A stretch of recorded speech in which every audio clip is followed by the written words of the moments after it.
రక్తమును చల్లాలని దేవుడు చెప్పిన మాట ప్రకారంగా రక్తమును చల్లటం జరిగింది. అదే రీతిగా మనుష్యుల మీద, కుష్ఠరోగుల మీద ఇలా రక్తాన్ని చల్లటం జరిగిందని నేర్చుకున్నాం. అలాగే యేసుక్రీస్తు రక్తం మొట్టమొదటగా గెత్సెమనే తోటలో రక్తము చెమట నేల పడుచున్న బిందువుల వలె ఆయను. లూకాసు వార్త 22వ అధ్యాయం 44-45 వచనాల్లో ఉంటుంది. మన ఫేస్బుక్లో కానీ మన యూట్యూబ్లో కానీ పోయిన నెల వర్తమానం మీరు 7వ తారీఖు ఇది విన్నట్లయితే మీకు అర్థమవుతుంది. అలా మనము మొదట విషయాన్ని ధ్యానించాం. గెత్సెమనే తోటలో రక్తము చెమట నేల పడుచున్న బిందువుల వలె ఆయను అని చూచాం. రెండవదిగా ముఖము వికృతముగా చేయబడిన కయఫా ఇల్లు. ముఖము వికృతముగా చేయబడిన కయఫా ఇల్లు. మత్తయి సువార్త 26వ అధ్యాయం 57వ వచనం, 66-67 వచనాలు పోయిన నెల మనం ధ్యానించాం. మత్తయి 26, 57, 66, 67.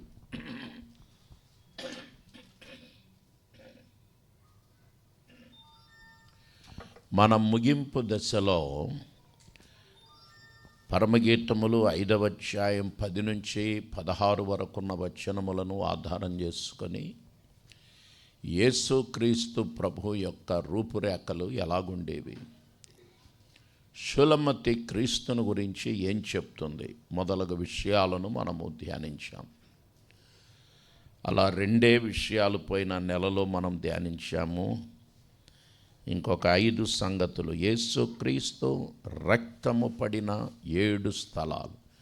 1 గెత్సెమనే తోటలో, 2 ప్రధాన యాజకుడైన కయఫా ఇంట్లో పడింది, 3వదిగా రోమా గవర్నర్ అయిన పిలాతు ఇంటి వద్ద యేసు రక్తము పడింది. చూడండి, మత్తయి సువార్త 27వ అధ్యాయం 26వ వచనాన్ని చదువుకుందాం. మత్తయి సువార్త 27వ అధ్యాయము 26వ వచనమును చదువుదాం. అప్పుడతడు వారి కోరినట్టు బరబ్బను వారికి విడుదల చేసి యేసును కొరడాలతో కొట్టించి సిలువ వేయ అప్పగించెను. పిలాతు ఇంటి వద్ద వారు కోరినట్టు బరబ్బను వారికి విడుదల చేసి యేసును కొరడాలతో కొట్టించి సిలువ వేయ అప్పగించెను. హల్లెలూయా. వీపు నాగటి చాళ్ల వలె దున్నబడింది. యేసు ప్రభువు వారి వీపు నాగటి చాళ్ల వలె దున్నబడింది. అలా నాగటి చాళ్ల వలె దున్నబడినట్లుగా మనం దేవుని వాక్యంలో చూస్తున్నాం.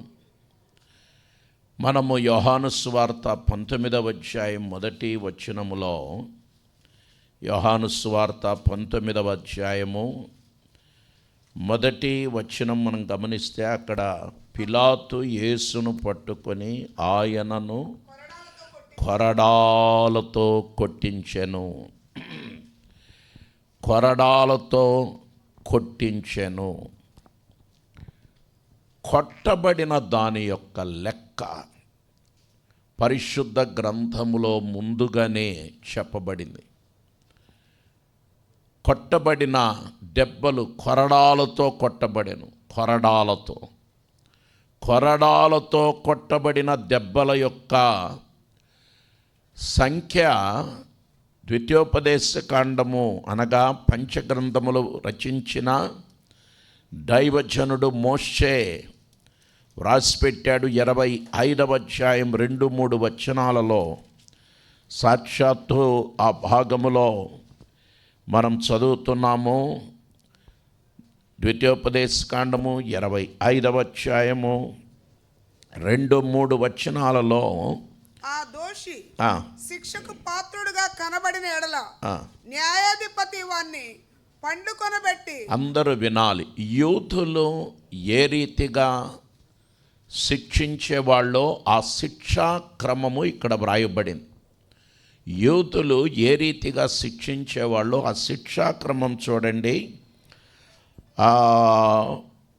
అది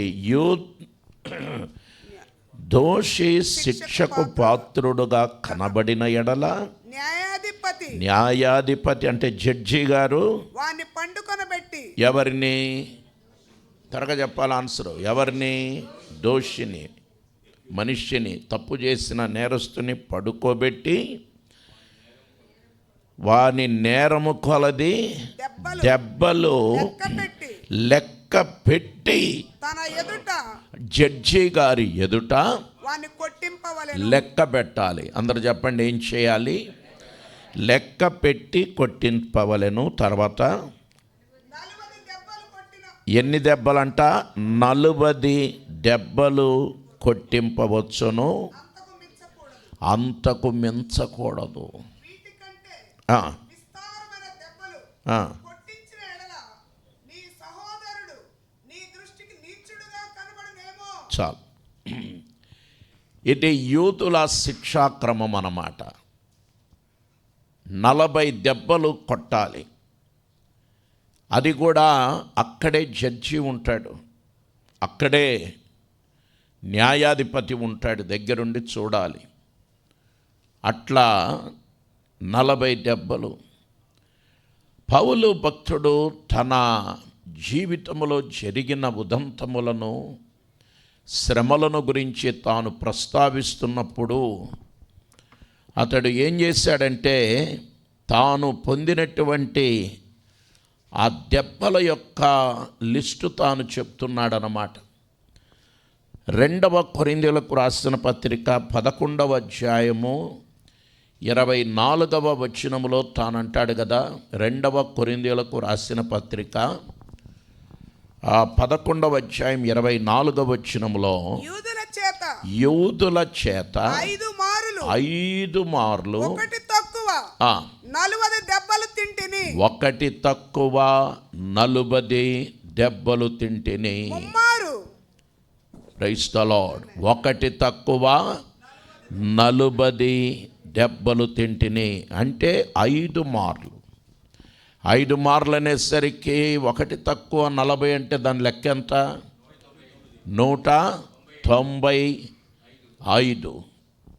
195 దెబ్బలు పౌలు తిన్నట్లుగా ఈ భాగంలో మనం చూడగలుగుతున్నాం. 39 దెబ్బలు చొప్పున 5 మార్లు అపోస్తులైన పౌలు తిన్నాడు. ఇక్కడ మనం గుర్తుపెట్టుకోవాలి, అపోస్తులైనటువంటి పౌలు 39 దెబ్బలు 5 మార్లు తిన్నాడట. అలాగైతే పాత నిబంధనలో 39 పుస్తకములు మనకు కనబడుతున్నాయి. పాత నిబంధనలో 39 పుస్తకాలు కనబడుతున్నాయి. ఈ 39 పుస్తకాల్లోనూ మన ప్రభువును ప్రేరక్షకుడైన యేసుక్రీస్తు కార్చినటువంటి ఆ రక్తము చిందించిన రక్షకుని మనం చూడగలుగుతూ ఉన్నాం. హల్లెలూయా. 39 పుస్తకాలలో రక్తము చిందించిన క్రీస్తును మనం చూడగలుగుతూ ఉన్నాం. అట్లా యూదుల శిక్షాక్రమము పడుకోబెట్టాలి. ఒక నేరస్తుని ఆ వ్యక్తిని ఏం చేయాలంటే పరుండబెట్టి కొట్టాలి, కొరడాలతో అనే నియమం అన్నమాట వారిది. కానీ రోమన్ నియమం మనం తీసుకుంటే, ఎందుకంటే ఆ కాలంలో రోమా ప్రభుత్వం అనేది ఏలుబడి చేస్తున్న కాలం. రోమన్ నియమ ప్రకారంగా మనం చూస్తే సహజంగా ఒక వ్యక్తిని ఏం చేస్తారంటే ఒక స్తంభానికి కడతారు. ఎక్కడ కడతారు? తీసుకువెళ్ళి ఒక స్తంభమునకు, ఇది ఒక స్తంభం, ఒక స్తంభానికి ఏం చేస్తారంటే ఆ వ్యక్తిని, నేరస్తుని కడతారు గట్టిగా. అలా కట్టిన తర్వాత అతని తల కాస్త ఇలాగా కొంత ముఖము ఇట్లా వంగి నిలబడాలన్నమాట. స్తంభానికి కట్టబడతాడు, తల కొద్దిగా ఇట్లా వంచి నిలబడతారు. యెషయా గ్రంథము 50వ అధ్యాయము 6వ వచనం చూస్తే, యెషయా 50వ అధ్యాయం 6లో కొట్టువారికి నా వీపును అప్పగించి తిని, తర్వాత వెంట్రుకలు పెరికివేయు వారికి పోయినసారి మనం చూచాం, అది నా చెంపలను అప్పగించి తిని. కొట్టువారికి నా వీపును అప్పగించాడట. అందుకే యేసు ప్రభు వీపు నాగటి చాళ్ల వలె దున్నబడినట్లుగా యెషయా దీర్ఘదర్శి ముందుగానే ప్రవచిస్తున్నాడు. బదులు పలకని ప్రేమ యేసు ప్రేమ. హల్లెలూయా, హల్లెలూయా. అట్లా కొట్టువారికి ఆయన తన వీపును అప్పగించాడు. 129వ కీర్తన 3వ వచనములో, 129:3లో, దున్నువారు నా వీపు మీద దున్నిరి, వారు చాళ్లను పొడుగుగా చేసిరి. హల్లెలూయా. దున్నువారు ఏం చేశారట? ఆయన వీపు మీద యెషయా ప్రవచించాడు, కొట్టువారికి తన వీపును యేసు అప్పగించబోతున్నాడని ఆ ప్రవచనం ప్రవచించాడు. ఇక్కడ కీర్తనకారుడు కూడా ప్రవచిస్తున్నాడు, దున్నువారు నా వీపు మీద దున్నిరి, వారు చాళ్ళును పొడుగుగా చేసిరి. యెషయా గ్రంథము 53వ అధ్యాయం 2వ వచనములో, యెషయా 53:2లో ఉంది, స్వరూపమైనను సొగసైనను లేదు అని మనకు కనబడుతుంది అక్కడ. హల్లెలూయా. స్వరూపమైనను సొగసైనను లేదు, లేదు, లేదు. ఒక్క మాటలో చెప్పాలంటే జాగ్రత్తగా వినండి.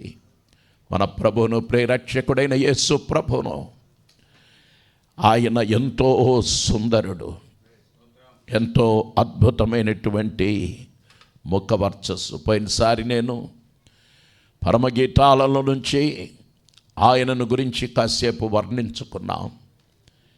హల్లెలూయా.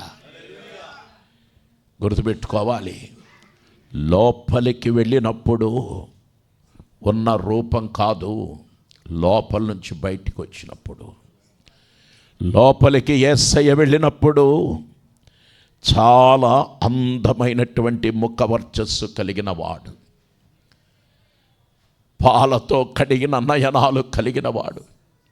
ఆయన నడినెత్తి నుంచి అరికాలు వరకు చూస్తే ఎంతో అందచందాలు విరజిమ్ముచు వచ్చినటువంటి వాడు.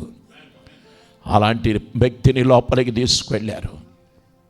సహజంగా యూదులు ఏం చేసేవాళ్ళంటే కొరడాతో కొడతారు.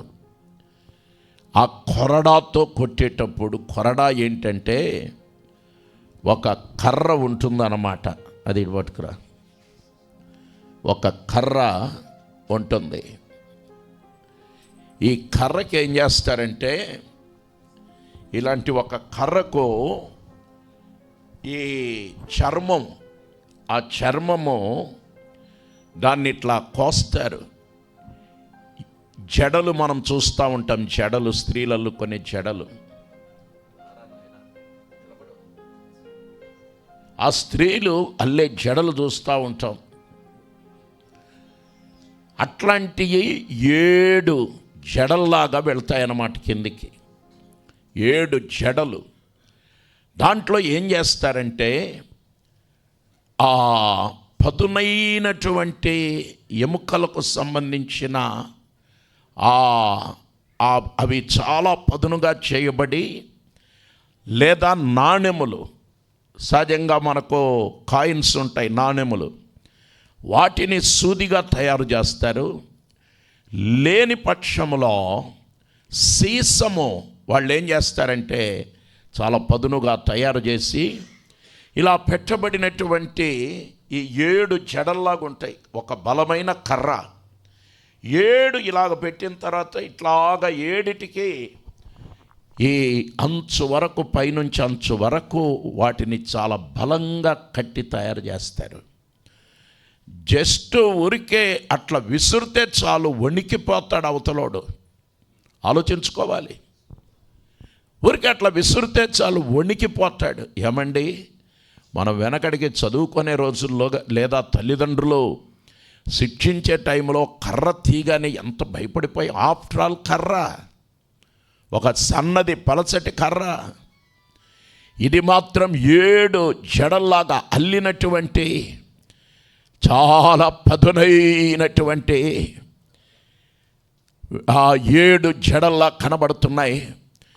ఒక సైనికుడు బలమైన వాడు ఒక్కసారి ఇలా కొట్టి ఇట్లా లాగితే అది పూర్తిగా ఇలా పడగానే ఏమవుతుందంటే లోపలికి గుచ్చుకొని వెళ్ళిపోతుంది.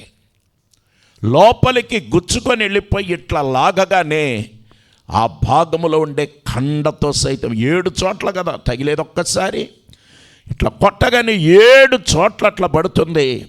ఇట్లా లాగగానే ఖండతో సహా ఊడి బయటకు వస్తుంది. ఇలాంటి దెబ్బలు యేసు శరీరం మీద.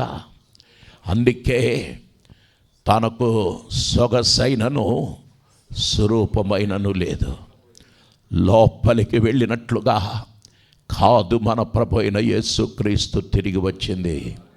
Praise the lord. Hallelujah. D sharp. Hallelujah. లోపలికి వెళ్ళినట్లుగా కాదు యేసు తిరిగి వచ్చింది.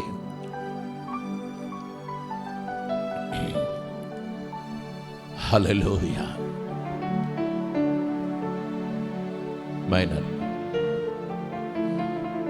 ధారాగా రక్తము కారి దాహము మనెను,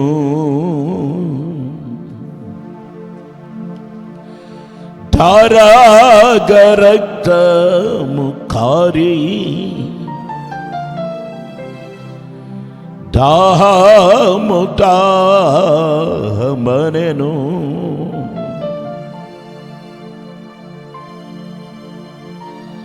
దాహం దాహం దాహమని యేసుక్రీస్తు ఆయన వేడుకోవటం జరిగింది. ధారాగా రక్తము కారి దాహము దాహమనెను. ధారాగా రక్తము కారి దాహము దాహమనెను.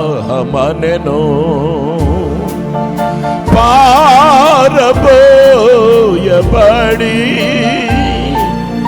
పాపంబుగా చేయబడి, పారబోయబడి పాపంబుగా చేయబడి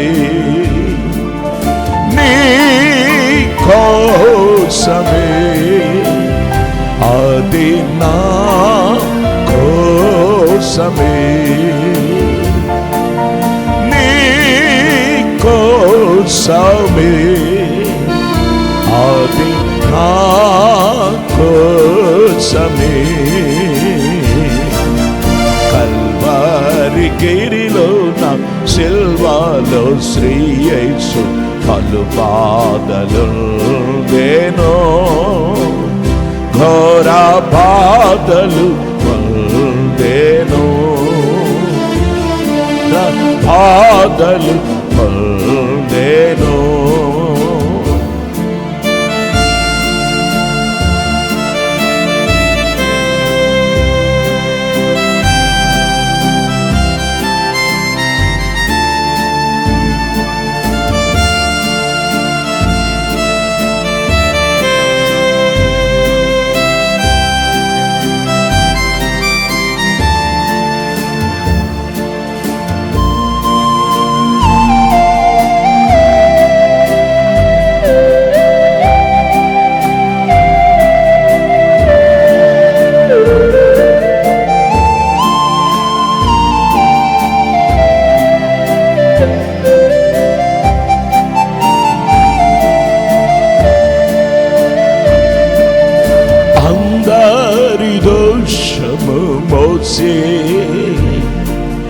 పొందేను ఘోర వ్యాధి, అందరి దోషము మోసే పొందేను ఘోర వ్యాధి, నిలువెల్ల గాయాలు పొందే విలువైన స్వస్థతనిచ్చే, నిలువెల్ల గాయాలు పొందే విలువైన స్వస్థతనిచ్చే, నీ కోసమే అది నా కోసమే, నీ కోసమే అది నా కోసమే,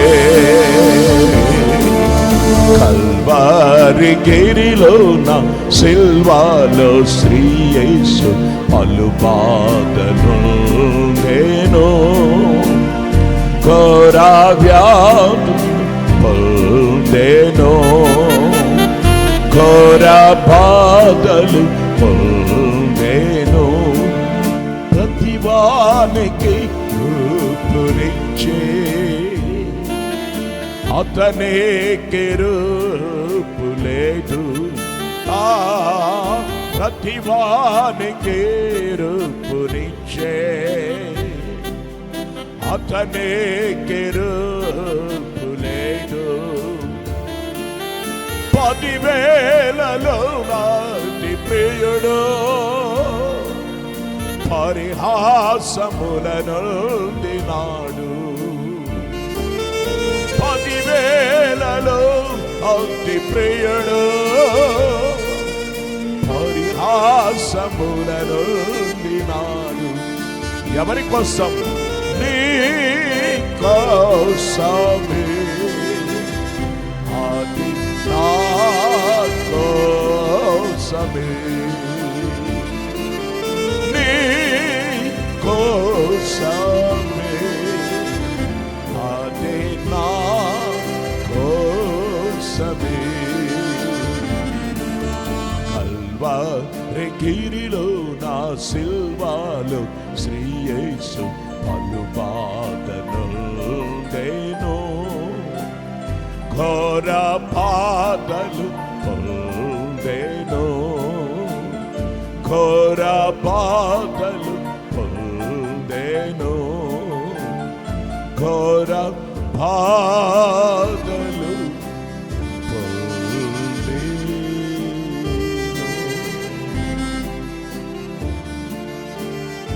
ఘోర బాధలు పొందెను.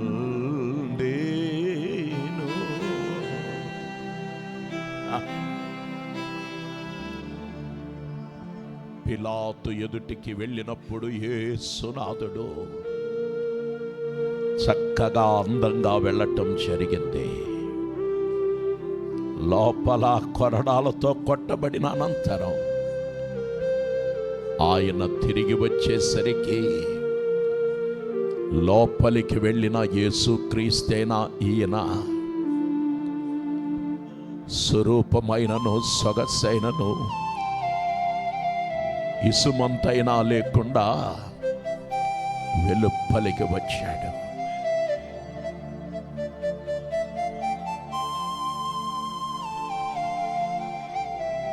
మన కోసం ఆయన చేసిన గొప్ప త్యాగం అదే.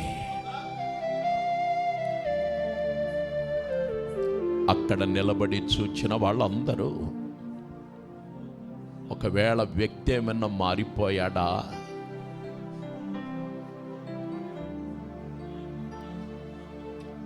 అని సందేహించడం జరిగింది.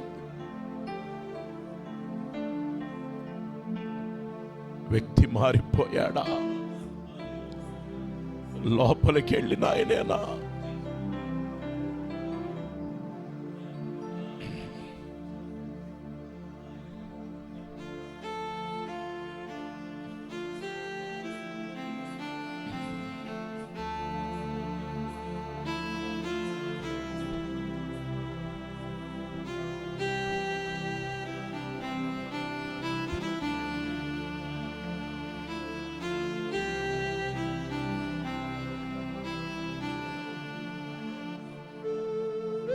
ఇంత భయంకరమైన రీతిగా ఒక మనిషిని కొడతారా?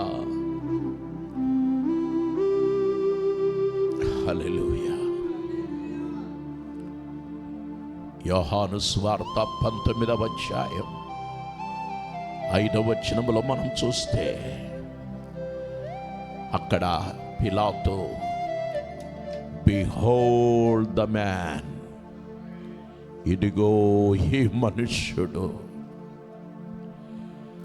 మానవత్వం మంటగలిసిన వేళలో మానవునికి ఉండవలసిన అస్సలైన సిసలైన గుణలక్షణములు మూర్తి భవించిన ఏకైక మహనీయుడు, అస్సలైన సిస్సలైన మానవుడు, ఇదిగో ఈ మనుష్యుడు, ఇదిగో ఈ మనుష్యుడు. Behold the man.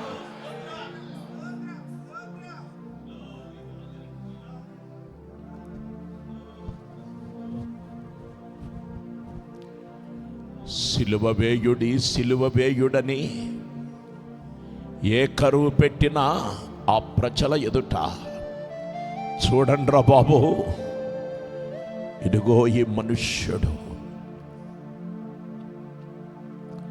హల్లెలూయా.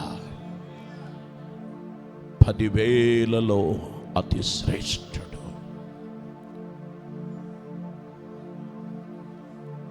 క్రీస్తు యొక్క వ్యక్తిత్వం అద్భుతం, ఆశ్చర్యం, అనిర్వచనీయం.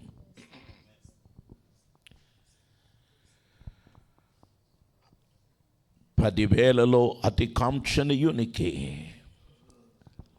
లోకం చేసిన క్రూరత్వం. అప్పటికే పిలాతు శతవిధాలుగా నిర్దోషిగా యేసును విడుదల చేయాలని, కారణం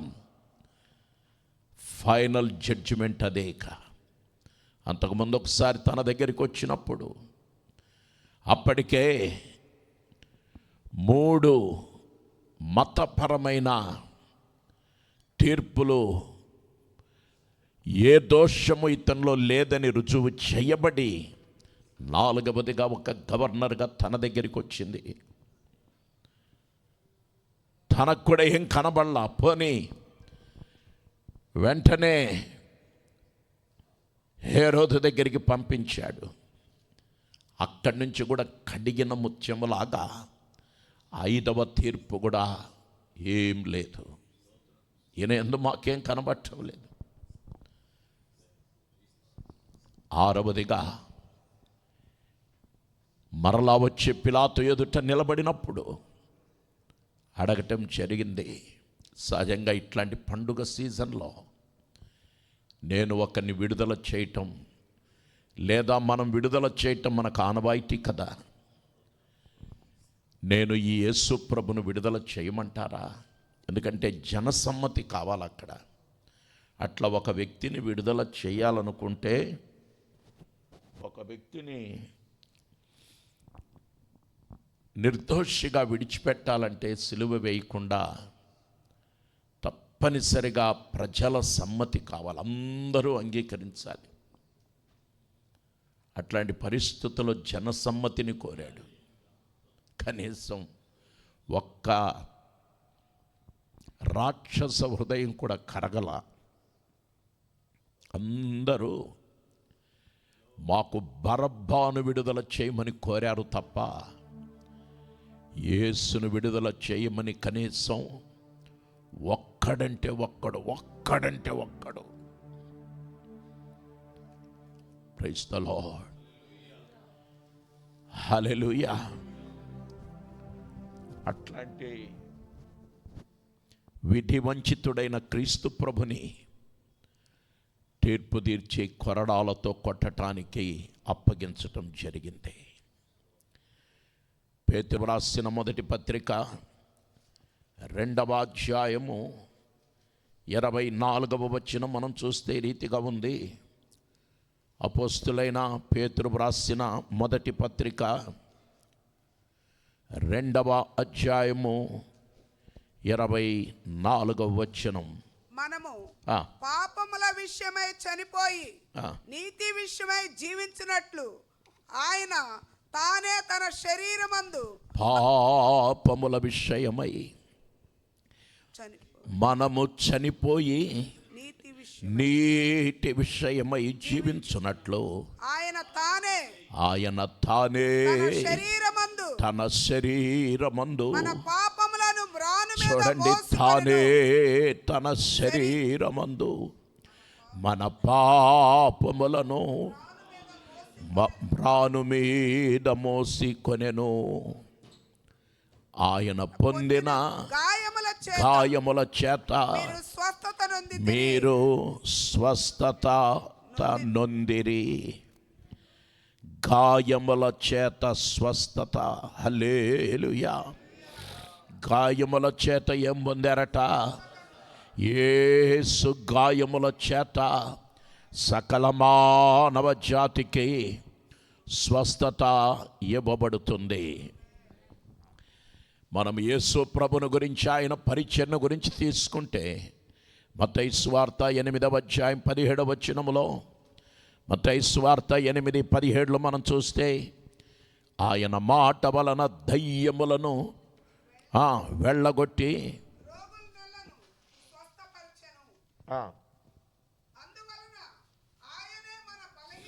రోగులందరినీ స్వస్థపరిచాడు. అందువలన మన బలహీనతలను వహించుకొని, చూడండి, మన రోగములను భరించెనని ప్రైజ్ ది లార్డ్ ప్రవక్త అయిన యెషయా ద్వారా, ప్రైజ్ ది లార్డ్, యెషయా ఏమన్నాడు దాని గురించి? 53వ అధ్యాయం 4వ వచనములో యెషయా అంటాడు, 53:4లో, నిశ్చయముగా అతడు మన రోగములను భరించెను, మన వ్యసనములను వహించెను, ఆయనను మొత్తబడిన వానిగాను, దేవుని వలన బాధింపబడిన వానిగాను, శ్రమ నొందిన వానిగాను. హల్లెలూయా. ఒక్క మాటలో చెప్పాలంటే, రోగములు, వేదనలు ఆయన సిలువలో మనవి తీసుకొని భరించాడు. Praise the lord. మీరు కానీ నేను కానీ రోగుల కొరకు అందరం ప్రార్థనలు చేసిన వారమే. కానీ ఆ రోగం నాకు కావాలని ఎవరైనా అడిగారా? ఏ రోజైనా? ఎంతోమంది రోగుల కొరకు మీరు నేను ప్రార్థనలు చేస్తున్నాం. స్వామి, ఆ రోగం నాకు ఇచ్చేయి, ఆ వ్యక్తి స్వేచ్ఛగా తిరగనివ్వని ఒక్కరైనా నేను కానీ మీరు కానీ ఎవరైనా చేశారా? ఎంతోమంది ప్రపంచంలో ప్రార్థనలు చేసిన వారు ఉన్నారు. ఆ రోగం నాకు ఇచ్చే, నేను తీసుకుంటానని ఒక్క నరమాత్రుడు అడగలా. రోగిని చూచి జాలిపడుతున్నాం, బాధపడుతున్నాం, అయ్యో ఇలా ఎందుకైందని వాపోతున్నాం, పలు రీతులుగా మాట్లాడుతున్నాం. ఈ బాధ నుంచి విడుదల పొందాలని ఎడతెగక ప్రార్థిస్తున్నాం. అంతవరకే కానీ ఆ రోగం నాకు ఇచ్చేయి ప్రభువా, ఆ రోగం నేను మోస్తాను, నాకు నేను మోసేలాగా నా శరీరంలోకి ఆ రోగం వచ్చునుగా కానీ ఎవరైనా అడిగారా? అదే యేసయ్య యొక్క గొప్ప ప్రేమ. Praise the lord. హల్లెలూయా. అలా మన ప్రభు అయిన యేసుక్రీస్తు మూడవదిగా పిలాతు ఇంటి వద్ద నాగటి చాళ్ల వలె దున్నబడగా, పిలాతు ఇంటి వద్ద మూడవదిగా యేసుక్రీస్తు రక్తము చిందించటం జరిగింది. ఇక నాలుగవదిగా ముండ్ల కిరీటమును అమర్చిన సైన్యం. దేవునికి స్తోత్రం. ఏమర్చారు? ముండ్ల కిరీటమును అమర్చిన సైన్యం మనకు కనబడుతున్నారు. యేసుక్రీస్తును 19వ అధ్యాయం, యోహాను సువార్త 19వ అధ్యాయం 2వ వచనములో చూస్తున్నాం. సైనికులు ముండ్లతో కిరీటమును అల్లి ఆయన తల మీద పెట్టారట. దేంతో కిరీటమట? ఎవరట? సైనికులు. సైనికులు ముండ్లతో కిరీటమును అల్లి ఆయన తల మీద పెట్టారు. ఒక్కసారి ఆలోచించండి. ముండ్ల కిరీటం తయారు చేయబడింది, చెప్తాను కింద. ఆ ముండ్ల కిరీటం అంతా తయారు చేయబడి, రౌండ్గా తయారు చేయబడి, కరెక్ట్గా తల మీద దాన్ని పెట్టి ఏం చేస్తారంటే గట్టిగా కొడతారన్నమాట. ఒక వడ్రంగి మేస్త్రి తాను 2 భాగాలను కలపటానికి పైనుంచి ఒక మేకు ఎట్లయితే దెగ్గొడతాడో అట్లా ముండ్ల కిరీటం తల మీద పెట్టి దెగ్గొట్టారు. ఆ రీతిగా ముండ్ల కిరీటము అమర్చిన సైన్యం ఆ సమయంలో తల మీద గట్టిగా కొట్టబడుతూ ఉండగా ఆ నేల మీద, ఆ తల మీద నుంచి రక్తం కారటం జరిగింది. హల్లెలూయా. ఒక పండితుడు ఈ రీతిగా అన్నాడు, ఒక మనిషి బరువును, జీవితంలో ఎన్నో మానసికంగా, శారీరకంగా బరువులు, భారం ఎంతో మోయవలసిన పరిస్థితులు ఏర్పడతాయి. ఆ పండితుడు అంటాడు, క్రైస్తవ పండితుడు, ఒక మనిషి 2 చోట్ల బరువు మోయాల్సి ఉంటుంది. ఒకటి తలలో బరువు మోస్తూ ఉంటాడు, 2 హృదయములో బరువు మోస్తూ ఉంటాడు. ఎక్కడ? హృదయములో. 2 చోట్ల బరువు మోయాలి. ఒకటి శిరస్సులో, 2 హృదయములో. అందుకే చూడండి, కొంతమంది కొన్ని విషమ పరిస్థితులు మన జీవితంలో, సహింపనలవి కాని పరిస్థితులు తలెత్తిన వేళలో మానసికంగా మనం ఎంతగానో కృంగి కొన్నిసార్లు తల పట్టుకొని కూర్చుంటాం. ఏం చేస్తూ ఉంటాము? కారణం ఏదో తల పగిలిపోయిన బాధ మనిషిలో అనిపిస్తూ ఉంటుంది. మీకు నాకు అట్లాంటి సందర్భాలు రాలేదా? తల బాగా, అందుకే ఆ టైంలో పట్టేసినట్లుంటుంది, ఏదో తేడాగా ఉంటుంది. జుట్టు బీక్కుంటూ ఉంటారు, నెత్తికి ఇలా పెట్టుకొని కొట్టుకుంటూ ఉంటారు. కారణం బరువు మోసే స్థలం తల. మరొకటి హృదయం అన్నమాట. ఏంటది? హృదయం. హృదయం ఏమవుతుందంటే బరువెక్కినట్లుగా, అదొక రకంగా ఉన్నట్లుండి ఇలాగా మీరు అనుకుంటూ ఉంటారు, ఏదో బరువెక్కిపోయింది హృదయం. అందువలన 2 చోట్ల ఒక మనిషి ఏం చేస్తాడంటే బరువును మోస్తూ ఉంటాడనమాట. హల్లెలూయా. మనిషి బరువును అలా మోస్తాడు. అందుకే చూడండి, యేసు ప్రభు మరణించాడా లేదా అని తేల్చుకోవటానికి, రుజువు చేయటానికి ఒక దుష్టుడు ఈట తీసుకొని ప్రక్కన పొడిచాడు. అది నేరుగా వేద పండితాభిప్రాయ ప్రకారంగా ఈ ప్రక్కన పొడవగా అది గుండెలోకి దూసుకొని వెళ్ళిపోయింది. Praise the Lord. అలాగే తల మీద చూస్తేనేమో ముండ్ల కిరీటం రౌండ్గా అల్లి అది పెట్టి బలంగా కొట్టినందున అక్కడ కూడా బరువు మోసే స్థలములో, తలలో, హృదయంలో. అలాగైతే యేసుక్రీస్తు ఒక్కడే ప్రపంచ చరిత్రలో ఇలా పలికాడు, ప్రయాసపడి భారము మోసుకొనుచున్న సమస్తమైన వారలారా నా యొద్దకు రండి, నేను మీకు విశ్రాంతిని కలగజేస్తానని చెప్పి ప్రభువుల వారు పలికారు. హల్లెలూయా, హల్లెలూయా, హల్లెలూయా. ప్రభువుల వారు పలికినటువంటి అద్భుతమైన మాట. ఇకపోతే యేసు ప్రభుకు ముండ్ల కిరీటం అల్లినప్పుడు ఆ ముండ్ల కిరీటము అది ఒక చెట్టు, అదొక ముళ్ళ చెట్టు అన్నమాట. దాని పేరు యుఫోర్బియా మిల్లీ అని పిలిచారు. Euphorbia milli. ఇంగ్లీష్లో దాని స్పెల్లింగ్ EUPHORBIA.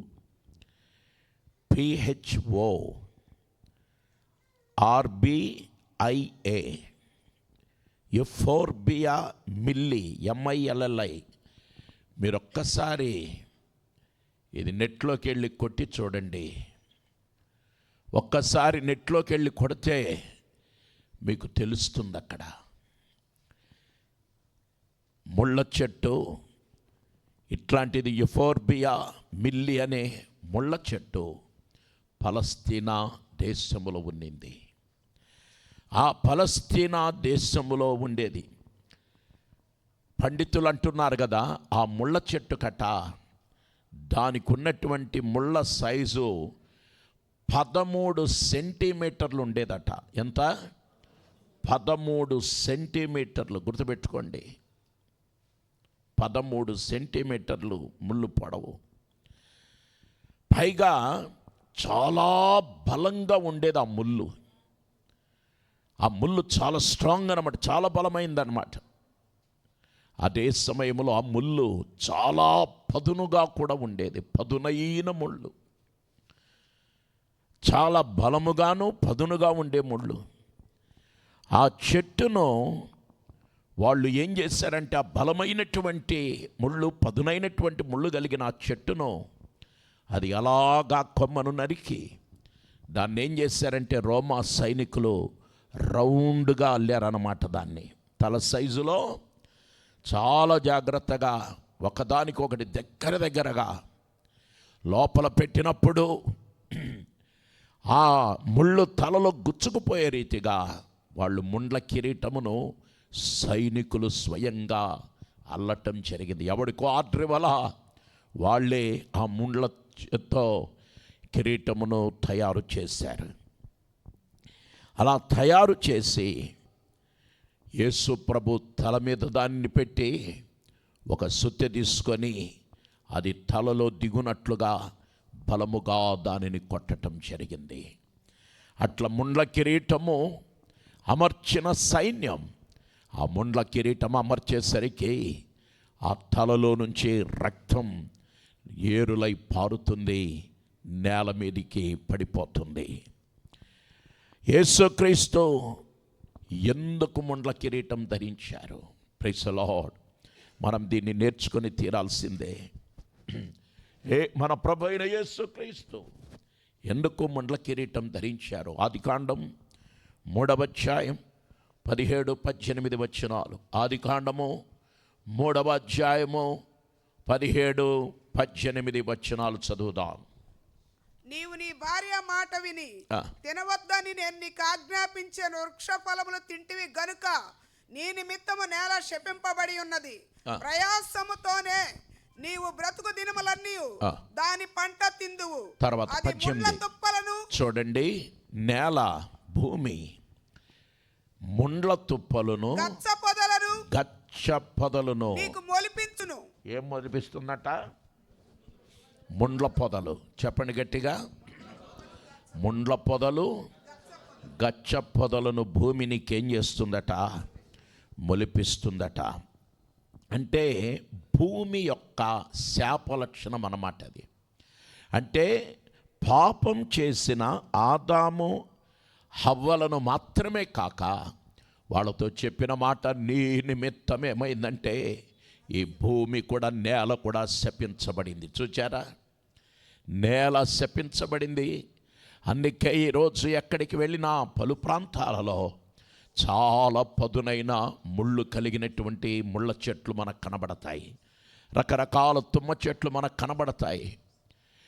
ముళ్ళల్లోనే పలు రకములైన ముళ్ళు కలిగిన చెట్లు మనకు దర్శనమిస్తూ ఉంటాయి. అట్లా సిలువ మానవ జాతి యొక్క శాపమును తొలగించిన స్థలమయ్యుండెను. ఆమేన్. ఆదామా, నీ నిమిత్తం ఈ నేల శపించబడింది. ఈరోజు నేల మనకిచ్చేది ఏంటంటే ముండ్ల చెట్లు, గచ్చ పొదలు నీకు ఇస్తుంది. అది భూమి నీ నిమిత్తం శపించబడింది. అలాగైతే సిలువ మానవ జాతి యొక్క శాపమును తొలగించే స్థలమయ్యుండెను. ఒక్కసారి 2 చేతులు పైకెత్తి, నా శాపమును తొలగించిన వాడా, హల్లెలూయా, నా శాపమును తొలగించిన వాడా, ఓ రా రా రా బా లా రా దా రా బా షరజనది కరబ Jesus. Praise the lord. Hallelujah. అట్లా ఆదాము హవ్వల ద్వారా శపింపబడినటువంటి ఈ భూమి మీద ఇదిగో ముండ్లు మొలిచాయి అక్కడ. అలాగైతే ఈరోజు దేవుని బిడ్డ మన శాపమును తొలగించటానికే యేసు ముండ్ల కిరీటధారి అయిపోయాడు. Praise the Lord. ఇక 5వ విషయానికి మనం వెళదాం. 5వ అంశంలోకి వెళదాం. యేసు క్రీస్తు రక్తం పడిన 5వ స్థలం సిలువ యొక్క మార్గమందు. ఆమేన్. ఎక్కడ? సిలువ మార్గం అంటే యేసు ప్రభువుల వారు ఇదిగో సిలువను మోసుకొని ఇదిగో వెళ్తున్నాడు ఆయన. అందుకే ఆ పాట పాడారు కదా, సిలువలో సాగింది కరుణామయ దయగల పాత్ర. సిలువలో సాగింది కరుణామయుని దయగల పాత్ర. ఏమైందట? సిలువను మోసుకుంటూ యేసునాథుడు బయలుదేరాడు.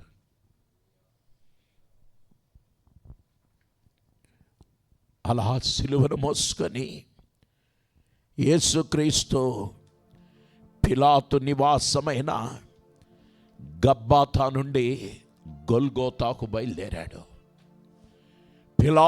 పిలాతు యొక్క నివాసమైన గబ్బాతా దగ్గర నుంచి నేరుగా గొల్గోతాకు బయలుదేరాడు సిలువ మోసుకొని. Praise the Lord. వేద పండిత అభిప్రాయం, ఈ గబ్బాతా దగ్గర నుంచి గొల్గోతా వరకు వెళ్ళటానికి 2.5 కిలోమీటర్లు ఉందట. ఎంతంట? గట్టిగా చెప్పండి ఒకసారి. 2.5 కిలోమీటర్లు. గుర్తుపెట్టుకోవాలి. ఎక్కడైనా కాలుకు ఒక దెబ్బ తగులితే, చేతికి ఒక దెబ్బ తగులితే, ఇప్పటికీ మేలో ఎప్పుడైతే తగిలింది పాస్టర్ గారికి? మే 29, 30 అయిపోయింది. జూన్, జూలై, ఆగస్టు, సెప్టెంబర్ 4 నెలలు ఇంత వైద్య శాస్త్రం. పడిన మరుక్షణం మంది హాస్పిటల్కు పరిగెత్తాం. రేపు ఆపరేషన్ చేయాలి, ఎక్స్రే తీసి అడ్మిట్ అయిపోమన్నారు. 3 రోజులు అక్కడ. ఇప్పుడు ఇంకా సెట్ అవ్వాలా. నెలకు పైగా అది దాన్ని ఏమంటారు, ఫిజియోథెరపీ చేయిస్తున్నారు. ఆ ఫిజియోథెరపీ డాక్టర్కు మొన్న ఫోన్ చేసి శుక్రవారం అడిగినప్పుడు ఆయన అన్నాడు, సార్ సోమవారం నుంచి మా క్లినిక్కు తీసుకురండి, మిషన్స్లో మళ్ళీ ఏదోనంట థెరపీ అట. అల్లాడిపోతుంది అది జరిగించేటప్పుడు. 4 నెలలు. ఆఫ్టర్ ఆల్ జస్ట్ ఇక్కడ మాత్రమే విరిగింది, రిస్ట్ దగ్గర విరిగిందంటే. ఒక చిన్న అనుకున్నాం, జస్ట్ అట్లా పడ్డారంటే. అలాగైతే యేసు ప్రభువుల వారు, ఇందాక చెప్పాను కదా, లోపలికి వెళ్ళిన వాడు కాదు, బయటికి వచ్చింది. స్వరూపమైనను సొగసు లేకుండా నడినెత్తి మొదలుకొని అరికాలు వరకు రక్తసిక్తమైపోయి చూడనొల్లని వారి వలె అలాగా ఆయన గబ్బాతా నుండి గొల్గోతా వరకు 2.5 కిలోమీటర్లు నడిచి బయలుదేరారు. మనకు కొద్దిగా నడవాలంటే ఆరాధనకు రావటానికి 190 సాకులు మనం చెప్పుకుంటున్నాం. అవునా కదా? దూరం, మెట్లు ఎక్కలేకపోతున్నాను, రాలేకపోతున్నాను, వర్షం పడింది, వర్షము పడటానికి ఒప్పుకోరు, వేడిగా ఉంది దానికి ఒప్పుకోరు, చర్చిలోకి వస్తే హీట్ ఎక్కువ. ఇక్కడ కాదులేండి, మామూలుగా చెప్తున్నాను. ఇన్ని సాకులు మనం చెప్తున్నామే. నాదుడు ఎక్కడైనా ఒక్క మాట, బాబాయ్ హల్లెలూయా, ఆయన అలాగా రక్తమంతా కారి, ధారాగ రక్తము కారి, దాహము దాహమనెను.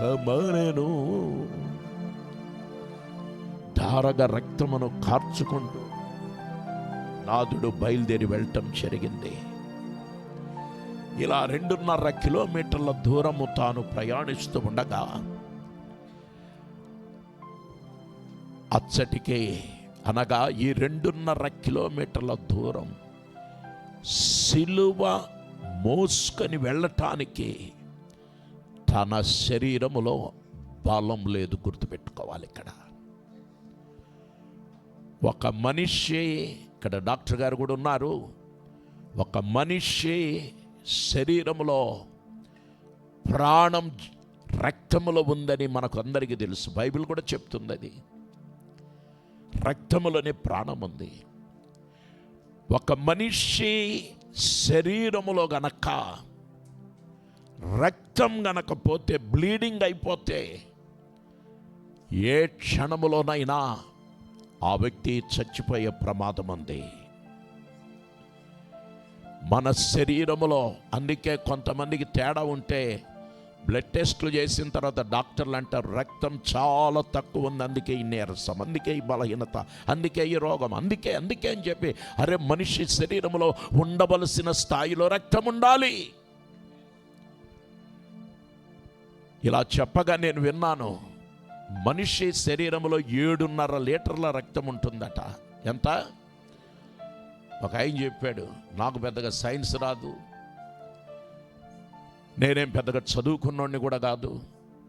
7.5 లీటర్ల రక్తం ఉంటుంది. మరి అప్పటికే నాథుడు ఎన్ని లీటర్ల రక్తం శరీరములో నుంచి బయటికి వెళ్ళిపోయిందో. ఒక్క మాటలో చెప్పాలంటే, అలా శరీరములో నుంచి రక్తం కారుతూ ఉండగా దానికి తోడు ఆ సిలువను మోసుకొని నడుచుకుంటూ వెళ్తున్నారు. ఆలోచించుకోండి, మోసుకెళ్ళే బలం లేదు. ఆదికాండము 22వ అధ్యాయం 18వ వచనములో, ఆదికాండము 22వ అధ్యాయము 18వ వచనములో, మరియు నీవు నా మాట వినినందున, నా మాట మీరు వినలేదా? హల్లెలూయా. అబ్రహాంతో దేవుడేమంటున్నాడు? నీవు నా మాట వినినందున భూలోకంలోని జనములన్నీ నీ సంతానము వల్ల ఆశీర్వదింపబడును. నా తోడని చాలు ఆ లాస్ట్ మాట మరొకసారి చదవండి. భూలోకమున నీ సంతానము వలన. అందరూ చెప్పండి, గట్టిగా చెప్పాలి. నీ సంతానము వలన. Praise the lord. యేసు క్రీస్తుకు ఇస్సాకు ఛాయగా, ఛాయగా ఉన్నాడు.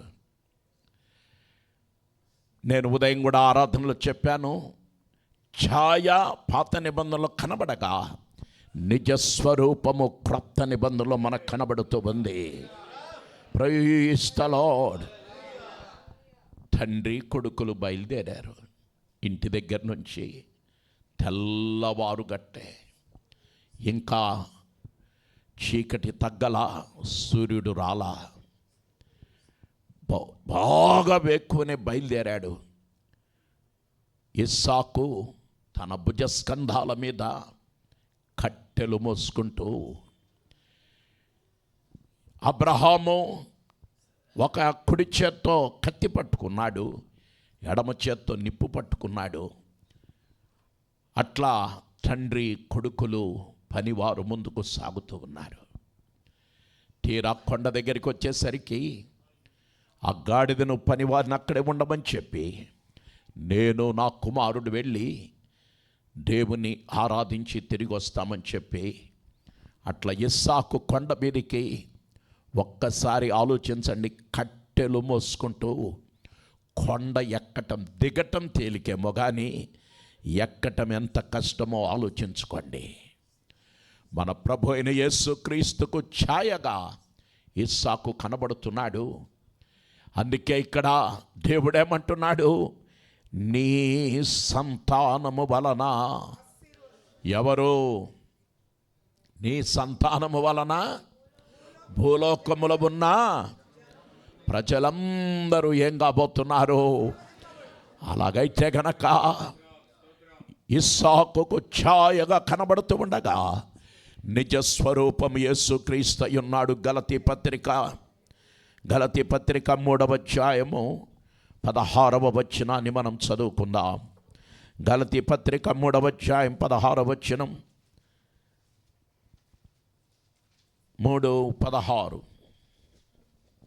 అబ్రహామునకును అతని సంతానమునకును వాగ్దానములు చేయబడెను.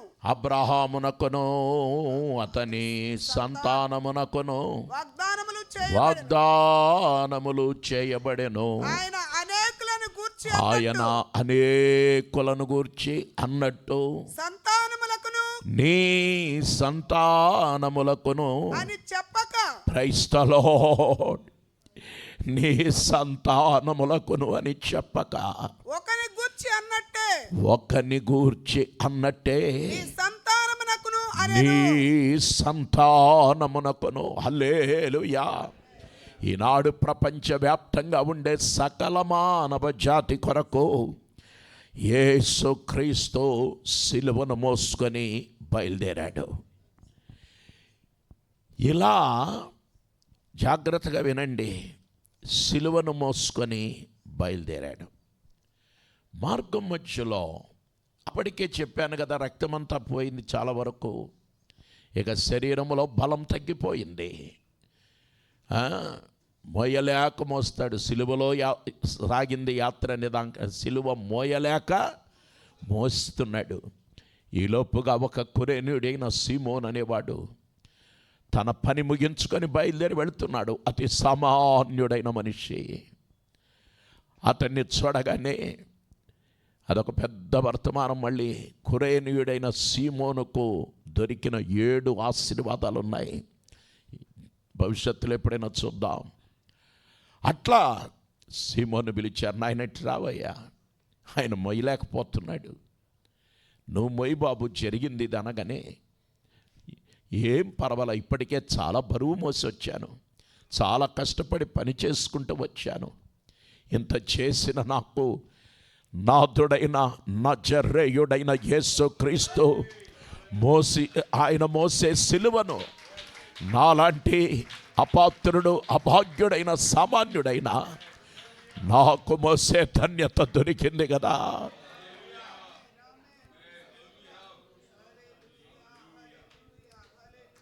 నేను మోస్తాను. I am ready. నేను మోస్తాను. నేను మోసే శక్తిని ఆ మహాత్ముడున్నాడే, ఆ పరమాత్ముడైన దేవుడున్నాడే, ఆయన నాకు దయచేస్తాడని చెప్పి ఆ సిలువను మోయటం జరిగింది. యోహాను సువార్త 19వ అధ్యాయం 17వ వచనం. యోహాను 19:17. లూకా సువార్త 23వ అధ్యాయం 26వ వచనం. లూకా సువార్త 23వ అధ్యాయం 26వ వచనం. ఎందుకంటే అనేక గాయాలు యేసుక్రీస్తు పొందినందున ఈ ప్రతి గొల్గోతా చేరే వరకు అందరు వినాలి.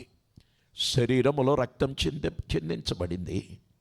ఇంత రక్తం పోయింది కాబట్టి ఈ నేరస్తుడు వాళ్ళ దృష్టిలో, లేక ఈ ప్రతి గొల్గోతా వరకు చేరతాడా, గొల్గోతా వరకు బ్రతికుంటాడా అని రోమన్ సైన్యమునకు సందేహం కలిగింది.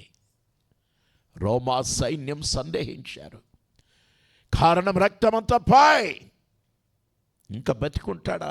గొల్గోతా వరకు వెళ్ళాలి, 2.5 కిలోమీటర్ల దూరం వెళ్ళాలి, ఇతగాడు బ్రతికుంటాడని రోమన్ సైన్యమునకు సందేహం వచ్చింది.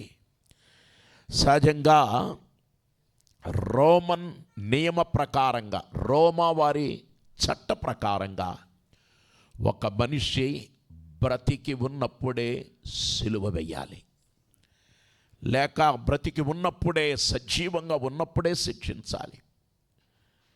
అలా యేసు ప్రభు ఆ గొల్గోతా వరకు అక్కడ సమస్తము సిద్ధపరచబడి ఉంది. సిలువ అక్కడ రెడీగా ఉంది, రాణువారు రెడీగా ఉన్నారు. ఒకవేళ మార్గం మధ్యలో నేరస్తుడు చనిపోతే మనకది ప్రమాదం. మన ఉద్యోగాలకు, మనం చేసేటటువంటి పని బాట్లకు అది చాలా ప్రమాదం వాటిల్లుతుంది. కాబట్టి ఎందుకు సీమోను, కురేనీయుడైన సీమోను మీద సిలువ మోపారంటే ఇక వేగంగా గొల్గోతా చేరవలసింది. లేకపోతే ప్రతి ఇక్కడ మార్గం మధ్యలో అర్థాంతరంగా చనిపోతే, కారణం ఆరోగ్యం లేదు, ఇక రక్తం ఇక అయిపోయింది, దారి పొడవున రక్తం కారుతూ ఉంది. చాలా త్వరగా అక్కడికి చేర్చాలి. ఆ ఉద్దేశంతోనే కురేనీయుడైన సీమోను భుజస్కంధాల మీద ఆ సిలువను మోపారు. అట్లా యేసు ప్రభు నడచిన మార్గమంతా, అనగా గబ్బాతా నుండి గొల్గోతా వరకు 2.5 కిలోమీటర్ల దూరం వరకు అలాగ రక్తపు బొట్లు పడతానే ఉన్నాయి. ప్రైజ్ ది లార్డ్, హల్లెలూయా. నా యేసు మార్గం బందున వెళ్ళేదనాయత్తము, నా యేసు మార్గం బందున వెళ్ళేదనాయత్తము. సిలువను వీడను, సిలువను వీడను, సిలువను వీడను, సిలువను వీడను, సిలువను వీడను, సిలువను సిలువను వీడను. హల్లెలూయా. లూకా సువార్త 23వ అధ్యాయం 33వ వచనం. లూకా సువార్త 23వ అధ్యాయము 33వ వచనం. వారు కపాలమనబడిన స్థలమునకు వచ్చినప్పుడు అక్కడ కుడి వైపున ఒకరిని, ఎడమ వైపున ఒకరిని, ఆ నేరస్తులను ఆయనతో కూడా సిలువ వేసిరి. హల్లెలూయా. ఆరవదిగా, సిలువ వేయబడిన కపాలమనబడిన స్థలములో యేసు రక్తపు బొట్లు పడ్డాయి. సిలువ వేయబడిన కపాలమనబడిన స్థలములో. ప్రశ్న, కపాలము యొక్క ప్రత్యేకత ఏమిటి? కపాలము యొక్క ప్రత్యేకత ఏమిటి? 2 ప్రత్యేకతలు ఉన్నాయి. ఒకటి, ఈ గొల్గోతా కొండ అనగా అది దూరం నుంచి చూస్తే ఒక కోడిగుడ్డులాగా, ఒక చిన్నదిగా ఆ కొండ కనబడుతూ ఉంటుంది. చిన్న కొండగానున్న ఆ స్థలము దూరము నుంచి ఒక మనిషి చూచాడనుకోండి, పుర్రెలాగా ఉంటుందంట. ఎలాగా? కపాలం, పుర్రె. పచ్చి తెలుగులో చెప్పాలంటే దాన్ని చూడగానే ఇది ఇందరూ పుర్రెలాగా ఉందని. అట్లాంటి స్థలమే గొల్గోతా లేదా కాల్వరీ అని పిలిచారు. కల్వరీ. రెండవదిగా, ఆ గొల్గోతా కొండ మీద పలు రీతులుగా చంపేవాళ్ళు మనుషులను. చెప్పా కదా, రోమన్ శిక్షాక్రమం ఒక రీతిగా ఉంటుంది, యూదుల యొక్క శిక్షాక్రమం మరొక రీతిగా ఉంటుంది.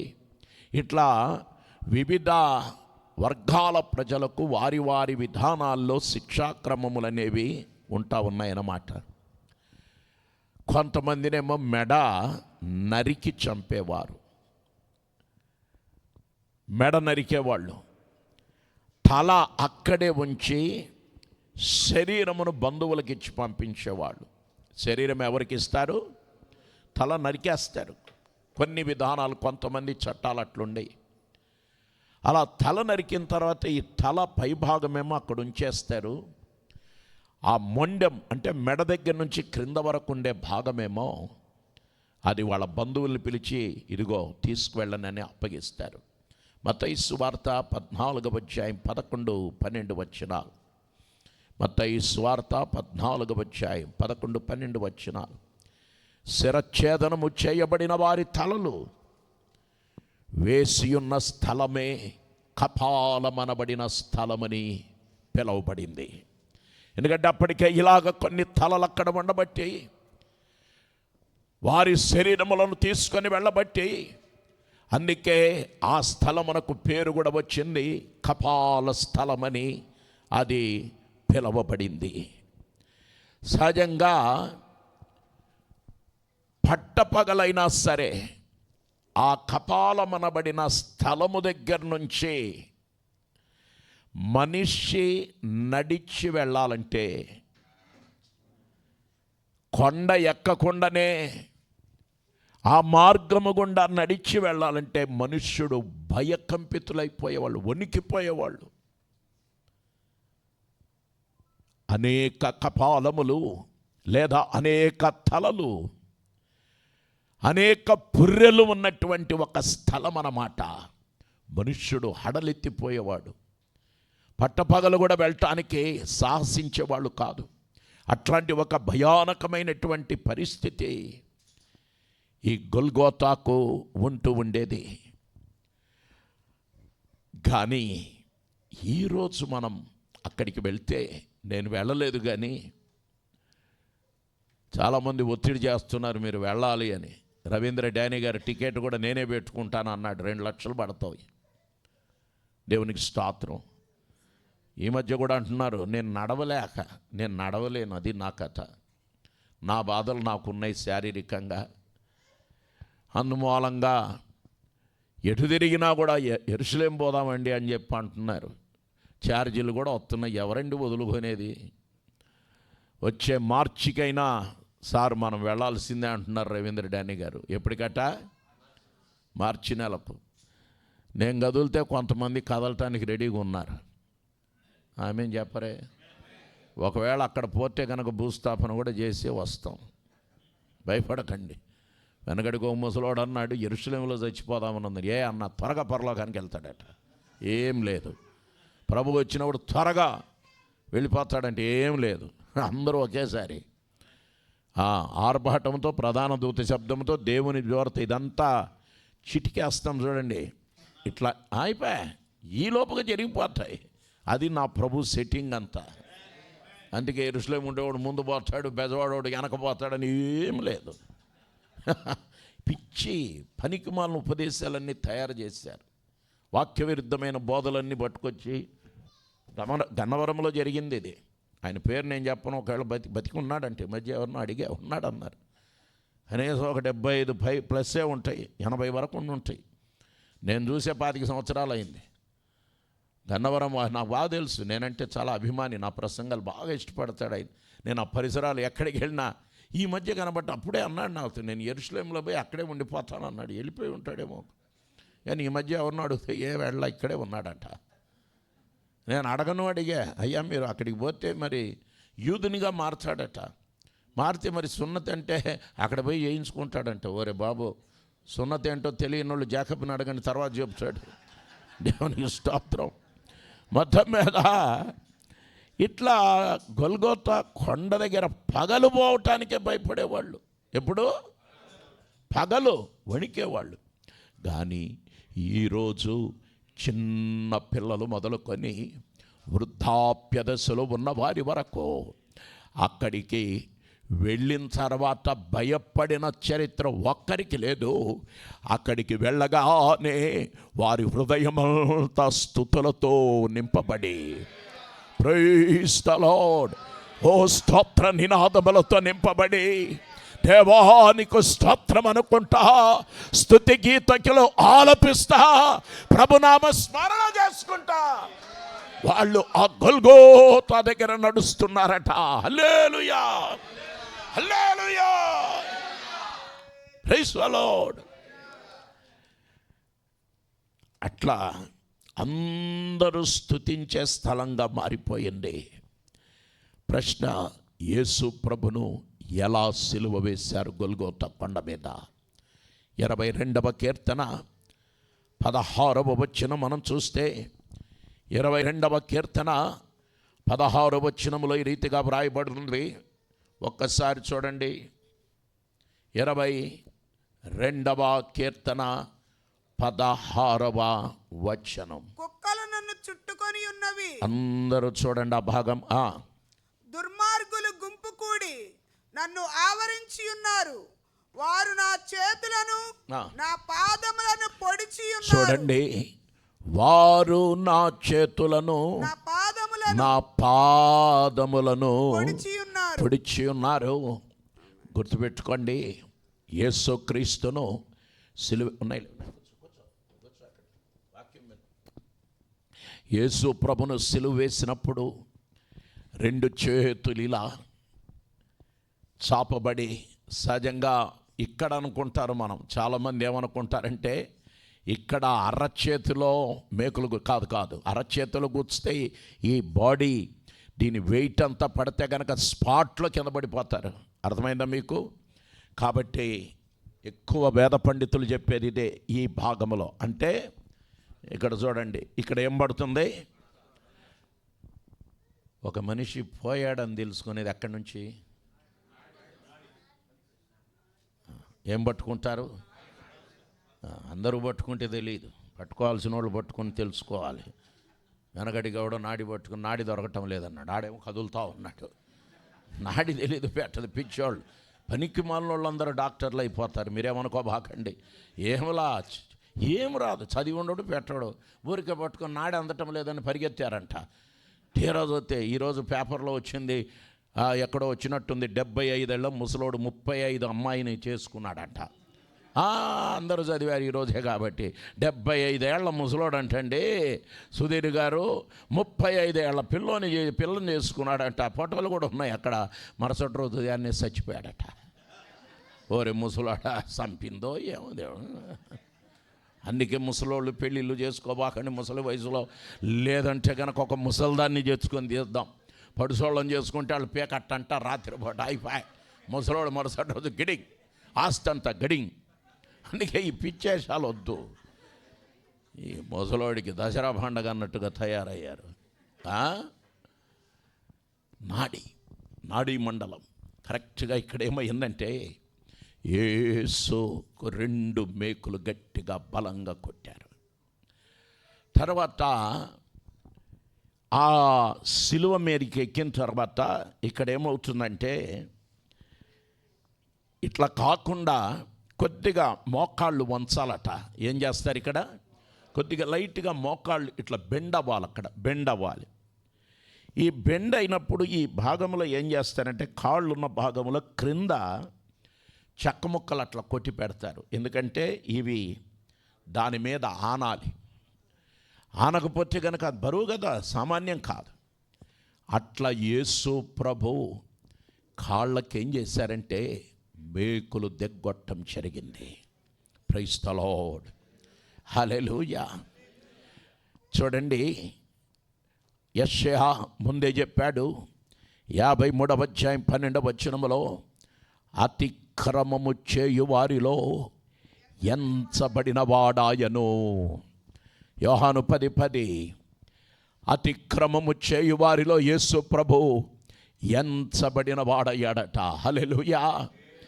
అందుకే 2 దొంగలు యేసు ప్రవచనములు నెరవేరాలంటే ఆయన గొల్గోతా కొండ వరకు వెళ్ళాల్సిందే. కుడివైపున ఒక దొంగ, ఎడమ వైపున ఒక దొంగ. వాళ్ళను కూడా ఇదే రీతిగా కొద్దిగా మోకాళ్ళు ముందు కొంగి ఉంటాయి. ఆ 2 పాదములు ఆ చెక్క ముఖ మీద పెట్టబడి ఉంటాయి. అట్లా కుడివైపున ఒక దొంగ, ఎడమ వైపున మరొక దొంగ కనబడుతూ ఉన్నారు. హల్లెలూయా, హల్లెలూయా. ఇక చివరిగా లాస్ట్ అండ్ ఫైనల్గా 7వదిగా ఈటతో పడవబడిన ప్రక్క భాగము. యోహాను సువార్త 19వ అధ్యాయం 31 నుంచి 34 వరకు ఉన్నటువంటి వచనాలు. యోహాను సువార్త 19వ అధ్యాయము 31 నుంచి 34 వరకున్న వచనాలను చదువుదాం. ఆ దినము ఆ. సిద్ధపరచు దినము, ఆ. మరుసటి విశ్రాంతి దినము, మహాదినము గనుక ఆ దేహములు విశ్రాంతి దినమున ఆ. సిలువ మీద ఉండకుండానట్లు వారి కాళ్ళు విరగగొట్టించి వారిని తీసివేయించుమని యూదులు పిలాతును అడిగిరి. జాగ్రత్తగా వినండి. ఇక్కడ మరుసటి రోజు ఏ రోజట? విశ్రాంతి దినం. ఇక్కడ అందరూ జాగ్రత్తగా వినాలి. సహజంగా ఏంటంటే ఒక మనుష్యుడు ఇలా సిలువ వేయబడిన తర్వాత 36 గంటల్లో చనిపోతారట. ఎన్ని గంటల్లో? అందుకే అక్కడ వేదన పడి యేసు ప్రభువు సిలువ వేసిన విధానం వేరు. ఆ దొంగలను తీసుకెళ్ళి నేరుగా వేసేయటమే అక్కడ. అందుకే 36 గంటల పాటు అలాగా చాలామంది ఉండి చనిపోయిన వాళ్ళు ఉన్నారట. కానీ యేసు ప్రభుని గురించి పరిశుద్ధ గ్రంథము చరిత్ర సాక్ష్యం ఇచ్చేది. కేవలం 6 గంటల్లో చనిపోయాడు ఆయన. Praise the Lord. ఎన్ని గంటల్లో? 6 గంటల్లో. బాగా గుర్తుపెట్టుకోవాలి. మరుసటి రోజు విశ్రాంతి దినం. విశ్రాంతి దినాన్న భూస్థాపనలు గీస్థాపనలు జాంతానయి. ఇప్పట్లాగా మనలాగా ఆ ఐస్ బెట్లు దొరికే కాలం కాదు. అట్లాంటి కాలం అన్నమాట అది. ఆయన ఈ భాగంలో చూడండి, సిలువ మీద విశ్రాంతి దినమున సిలువ మీద ఉండకుండునట్లు వారి కాళ్ళు విరగొట్టించి వారిని తీసివేయించుమని యూదులు పిలాతును అడిగిరి. కాబట్టి సైనికులు వచ్చి ఆయనతో కూడా సిలువ వేయబడిన మొదటి వాని కాళ్ళను రెండో వాని కాళ్ళను విరగొట్టిరి. చూడండి, వాళ్ళ కాళ్ళు విరగొట్టేటప్పుడు విలవిలలాడిపోయే పరిస్థితులు. అక్కడ వచ్చి 2 దొంగల కాళ్ళు విరగొట్టేశారు. తర్వాత వారు యేసునొద్దకు వచ్చి అంతకు ముందే ఆయన మృతి పొంది ఉండుట చూచి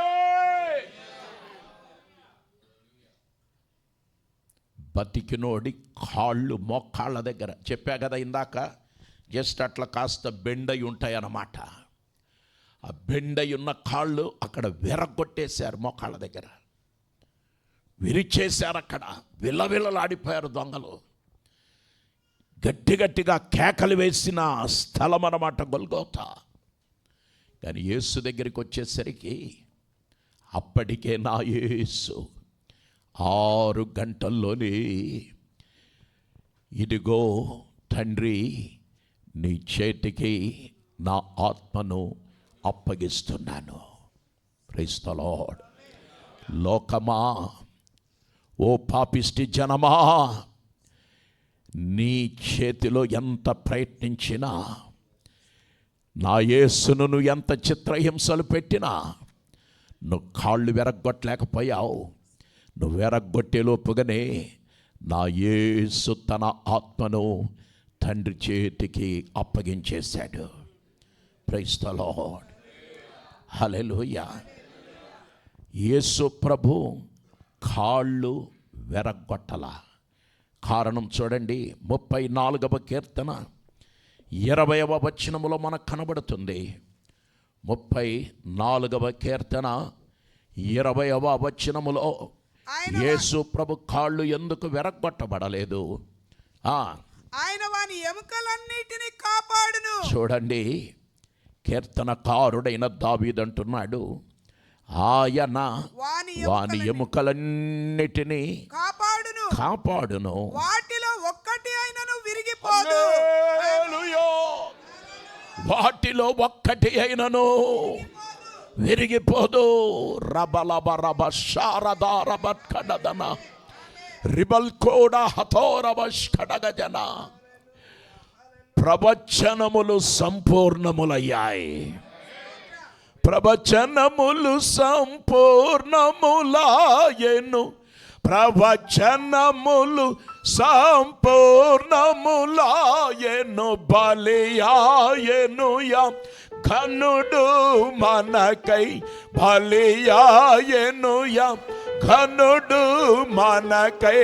రండి రండి యేసుని యొద్దకు రమ్మనుచున్నాడు, రండి రండి.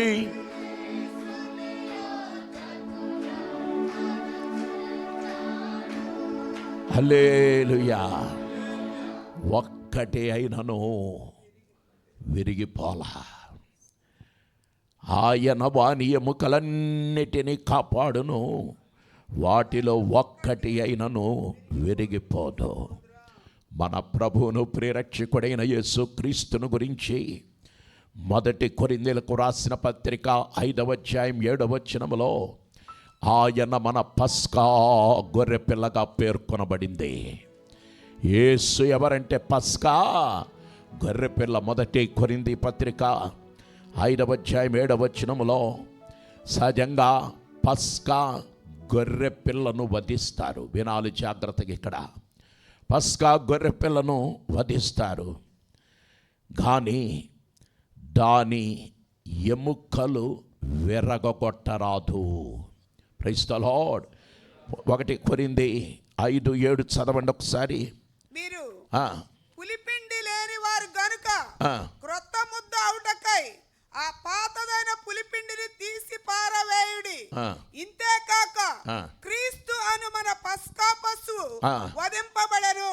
లోక పాపమును మోసుకొని పోబో దేవుని గొర్రె పిల్లని బాప్టిస్మమిచ్చు యోహాను పలికిన వాడు ఇతడే. మన పస్కా గొర్రె పిల్ల. చూడండి, నిర్గమకాండము 12వ అధ్యాయము 46వ వచనం. నిర్గమకాండము 12వ అధ్యాయము 46వ వచనం మనం చూస్తే అక్కడ ఈ రీతిగా వ్రాయబడి ఉంది. పస్కా భుజించేటప్పుడు ఎలా భుజించాలి? చూడండి, పస్కా గొర్రెపిల్ల వధించబడిన తర్వాత ఒక్క ఇంటిలోనే దాని తినవలెను.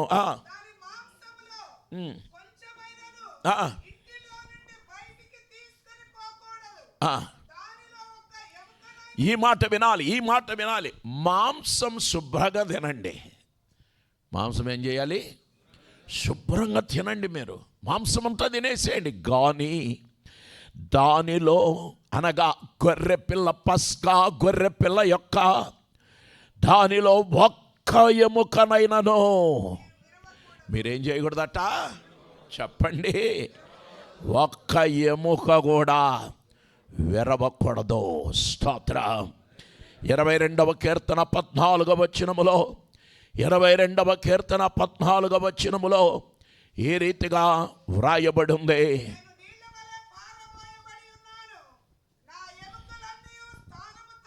చూడండి, ఇక్కడ ఏమంటున్నారు? నీళ్ల వలె పారబోయబడి ఉన్నాను. ఉండండి ఉండండి. నీళ్ల వలె ఏమై ఉన్నానట? పారద్రోయబడి ఉన్నాను. ఎముకలన్నీయు క్రైస్తవుడు స్థానము తప్పాయి.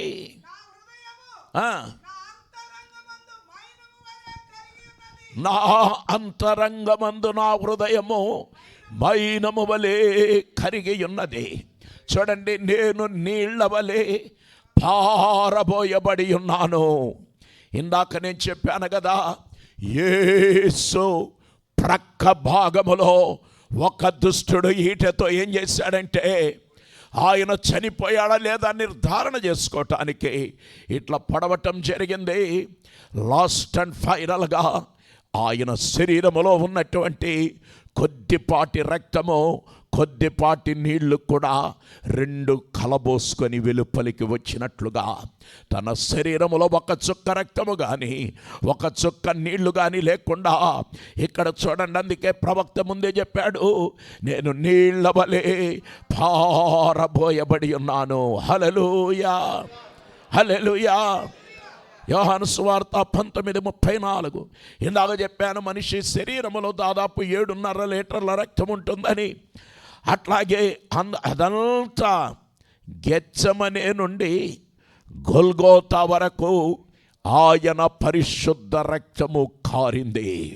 Praise the lord. రక్తం ఒక్క చుక్క కూడా లేకుండా ఇదిగో గబ్బాతా నుండి గొల్గోతాకు వెళ్ళినప్పుడు 2.5 కిలోమీటర్ల దూరంలో ఆయన నడిచి సిలువను మోసుకొని వెళ్ళినప్పుడు ఈ రక్తం 7 స్థలాలలో కారినట్లుగా ఈ నెల పరిశుద్ధాత్ముడు మనతో మాట్లాడాడు. ఇక్కడ 2 ప్రవచనాలు నెరవేరాయి. చివరిగా 2 ప్రవచనాలు. జకర్యా గ్రంథంలోకి వెళదాం. ఆయన పరిశుద్ధ రక్తం కారింది. జకర్యా గ్రంథము 12వ అధ్యాయము 10వ వచనాన్ని ముందుగా చదువుదాం.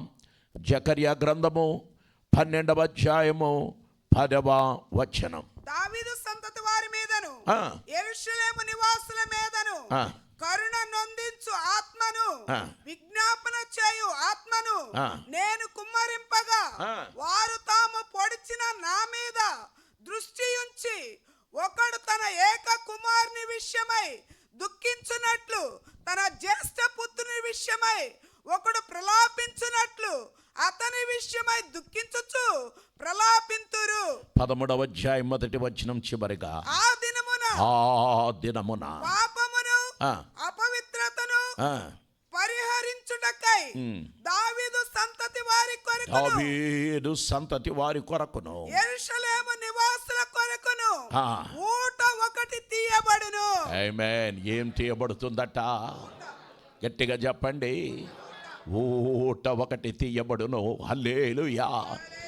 మన ప్రభు అయిన యేసు క్రీస్తులో ఇప్పుడు ఇమ్మానుయేలు రక్తమును చెందించాడు ఆయన. ఆ ఊట తీయబడిందన్నమాట. హల్లెలూయా. ఈరోజు కోట్ల మంది, ప్రపంచవ్యాప్తంగా 240 కోట్ల మంది క్రైస్తవులు ఉన్నట్లుగా ఇటీవల కాలంలో లెక్కలు బయటపడ్డాయి. ఇందులో నామకార్థ క్రైస్తవులు ఉన్నప్పటికీ ఇప్పటికే కోట్ల భక్తులు యేసు శరీరములో నుంచి కారిన ఆ రక్తము చేత కడగబడి విమోచించబడ్డారు. మన ముందు ఉంచబడిన శ్రేష్టమైన ప్రభు భోజన బల్లారాధనలో నలగొట్టబడిన శరీరమునకు గుర్తుగా ఈ రొట్టెయు చిందించబడిన స్తోత్రం రక్తమునకు బదులుగా ఈ ద్రాక్షారసం మన ముందుంది. అందరం లేచి నిలబడదాం. ఇదిగో మన కొరకు ఆ రక్తము చిందించబడి ఉన్నది. మన కొరకు యేసు యొక్క రక్తము కార్చబడి ఉన్నది. మనం ఈ శ్రేష్టమైన పరిచర్యలో పాల్గొనటానికి వచ్చాము. Hallelujah, hallelujah, hallelujah. Praise the lord. ఇమ్మానుయేలు రక్తము పైన ఊటదు. ఓ పాపియందు మందును ప్రవేంబు పవును. యేసుండు నాకు మారుగా ఆ సిల్వ జావగా. శ్రీ యేసు రక్తమేప్పుడు స్రవించు నాకుగా. యేసుండు నాకు మారుగా ఆ సిల్వ జావగా. శ్రీ యేసు రక్తమేప్పుడు స్రవించు నాకుగా. మన ఎదుట శ్రేష్టమైన ఉన్నతమైనటువంటి ప్రభు అయిన యేసుక్రీస్తు నలగొట్టబడిన శరీరమును గుర్తుగా ఏ రొట్టెయో ఏ ద్రాక్షారసమును మన ముందు ఉన్నాయి.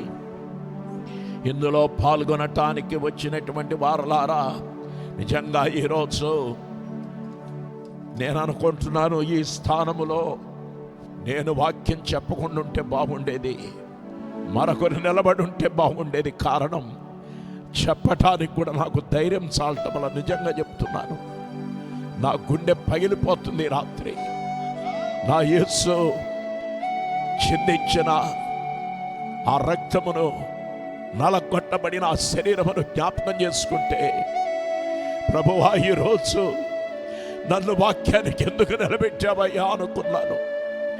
కారణం, ఇంత భయంకరమా, ఇంత భయంకరమా, ఇంత భయంకరమా.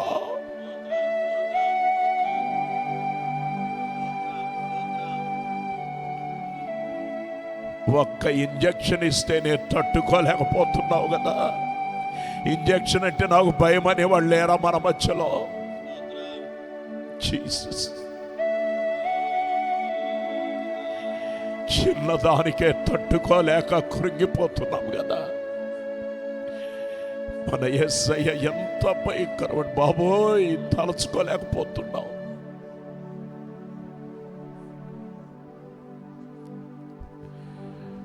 ఈరోజు ఈ బల్లారాధనకు ఏదో అలవాటు చొప్పున రాబోకండి. యేసయ్య మన కొరకు చేసిన త్యాగమును తలపోసుకుంటూ రండి. దేవుడు మీకు విడుదలనిచ్చునుగాక, స్వస్థతనిచ్చునుగాక, బలము దయచేయునుగాక.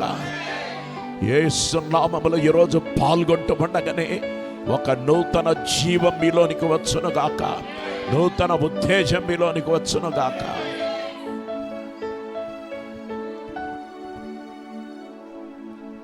హల్లెలూయా. మన ప్రభు అయిన యేసుక్రీస్తు తాను అప్పగించబడిన రాత్రి ఆయన ఒక రొట్టెను ఎత్తిపట్టుకొని కృతజ్ఞతాస్తుతులు చెల్లించి, ఇది నా శరీరము, నన్ను జ్ఞాపకం చేసుకున్నటకై దీనిని చేయుడని చెప్పాను. అలాగే భోజనమైన పిమ్మట ఆయన ఒక పానపాత్రను ఎత్తిపట్టుకొని కృతజ్ఞతాస్తుతులు చెల్లించి, ఇది నేను చెందించిన రక్తం వలన క్రొత్త నిబంధన. ప్రభువా, ఈ రొట్టె ద్రాక్షారసములకై మేము ప్రార్థన చేస్తున్నాం. అయ్యా, నీ త్యాగం ఎంత గొప్పది, నీ ప్రేమ ఎంత గొప్పది. నా కొరకే కదా ఇదంతా మీరు పడింది, మా కొరకే కదా ప్రభువా. ఇంత త్యాగం ఎవరయ్యా చేయగలిగేది? అవసరం వస్తే పరులను చంపటానికి వెనకాడనటువంటి వ్యక్తులు కదా. కానన తుల్య సమాజము హీనత చెందెను మానవత. మానవ మైత్రిని సిల్వ పతాకము దానము చేసే గదా. సిల్వధర పాపహర శాంతికర. హే ప్రభు యేసు, హే ప్రభు యేసు. ప్రభువా, మీరు మా కొరకు చేసిన ఆ త్యాగమును మననం చేసుకొని కృపను దయచేశారు. ఈ రొట్టె ద్రాక్షారసములు ఆశీర్వదించి మాకు దయచేయండి. యేసు దివ్య నామములో వేడుకొనుచున్నాము తండ్రి. మన ప్రభు అయిన యేసుక్రీస్తు తాను అప్పగింపబడిన రాత్రి ఆయన ఒక రొట్టెను ఎత్తిపట్టుకొని కృతజ్ఞతాస్తుతులు చెల్లించి దానిని విరచి, ఇది నా శరీరము, నన్ను జ్ఞాపకం చేసుకున్నటకై దీనిని చేయుడని చెప్పాను. అలాగే భోజనమైన పిమ్మట ఆయన ఒక పానపాత్రను ఎత్తిపట్టుకొని కృతజ్ఞతాస్తుతులు చెల్లించి, ఇది నా రక్తం వలన క్రొత్త నిబంధన, నన్ను జ్ఞాపకం చేసుకున్నటకై దీనిని చేయుడని చెప్పాను.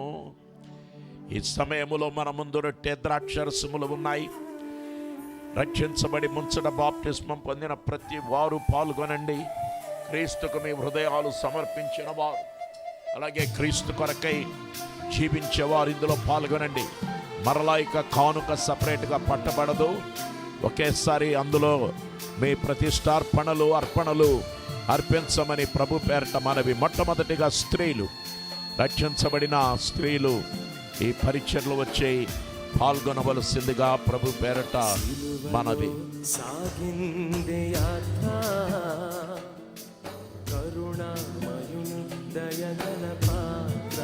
హల్లెలూయా. త్వరగా స్త్రీలు రావాలి.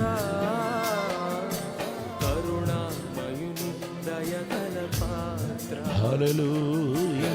ఎవరి కోసమో జీసస్. ఈ జగతి కోసమే, ఆహా. ఈ జనుల కోసమే. Yes Lord. ఎవరి కోసమో Yes Jesus. ఈ జగతి కోసమే, ఈ జనుల కోసమే. సిలువలో సాగింది యాత్ర Yes Lord. కరుణామయుని దయగల పాత్ర, సిలువలో Praise the Lord. సాగింది Hallelujah. యాత్ర, కరుణామయుని దయగల పాత్ర.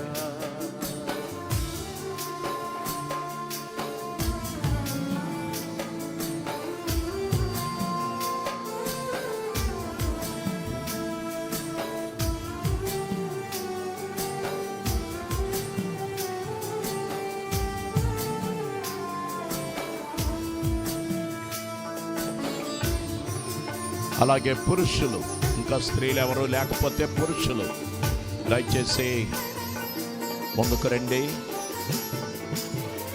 ఎంత గొప్ప యాత్ర! ఎవరి కోసం ఈ యాత్ర? మన కోసమే కదా.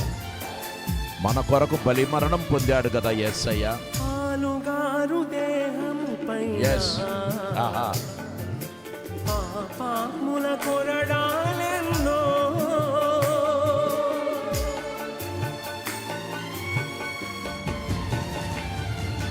పాలుగారు దేహముపైన పాపముల కొరడాలెన్నో. Yes. నాట్యమాడినాయి నడి వీధిలో నడిపాయి. అవును ప్రభువా. నాట్యమాడినాయి నడి వీధిలో Oh, నడిపాయి. నోరు తెరువలేదా యేసువిని నామములో హల్లెలూయా. మధులు ఇంకా ఎవరైనా బలారాధన బయట ఉన్న వారిలో కానీ నోరు తెరువలేదా ఇందులో పాల్గొనవలసిన వారు ఎవరన్నా ఉంటే మధులు పలుకలేదా ప్రేమ.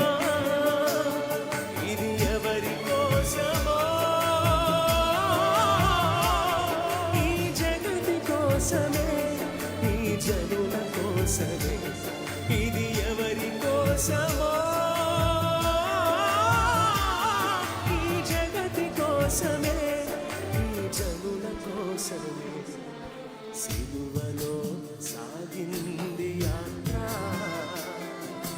కరుణామయుని దయగల పాత్ర. ప్రభువా, ఈరోజు నాయన మా ముందు ఇంత శ్రేష్టమైన దినమిది.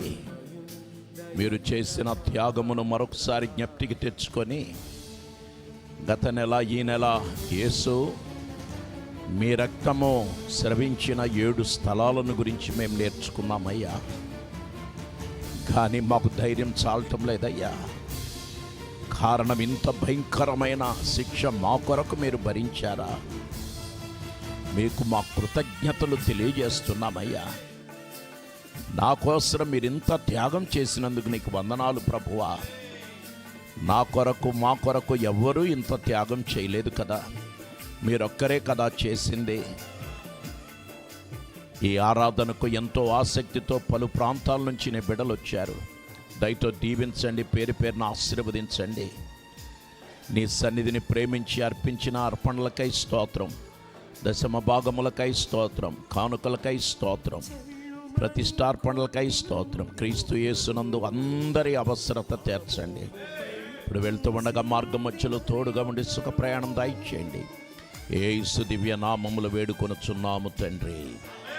యేసు రక్తమునకై ప్రభు యేసు నామమునకే సంపూర్ణ విజయం కలుగు. మన పరమ తండ్రి అయిన దేవుని ప్రేమ, కుమారుడైన క్రీస్తు యేసు కృప, ఆదరణ కలిగించే పరిశుద్ధాత్మ దేవుని సన్నిధి సహవాసం కూడి వచ్చిన మనకును భూమిపై ఉన్న సకల ప్రజలకు తోడై ఉండునుగా. ఆమె. ఒక్క నిమిషం. అందరికీ వందనాలు. ఈరోజు మన సోదరి మార్తమ్మ గారి కుమార్తె దేవుని అద్భుతమైన కృప ద్వారా మొట్టమొదటి ప్రసవం, చక్కని మగబిడ్డను ప్రభు అనుగ్రహించారు. ఆ తల్లి బిడ్డ క్షేమం కొరకు ప్రత్యేకంగా ప్రార్థన చేయండి. అట్లాగే ఈ బుధవారము మన జేకబ్ ఉన్నాడు కదా, కబేళాలో సోదరి మేరీ గారు వాళ్ళ అమ్మగారు, అలాగే వాళ్ళ అవ్వ సరోజినమ్మ గారి ఇంటి దగ్గర స్త్రీల కూడిక జరుగుతుంది. స్త్రీలు అక్కడ పాల్గొనండి. అట్లాగే అక్టోబర్ 19వ తారీఖు అందరూ జాగ్రత్తగా వినాలి. వచ్చే ఆదివారం కాక పై వచ్చే ఆదివారం కాకుండా పై వచ్చే ఆదివారం అక్టోబర్ 19న మనకి ఇక్కడ ఆరాధన జరగదు. ఆ ఒక్క ఆదివారము.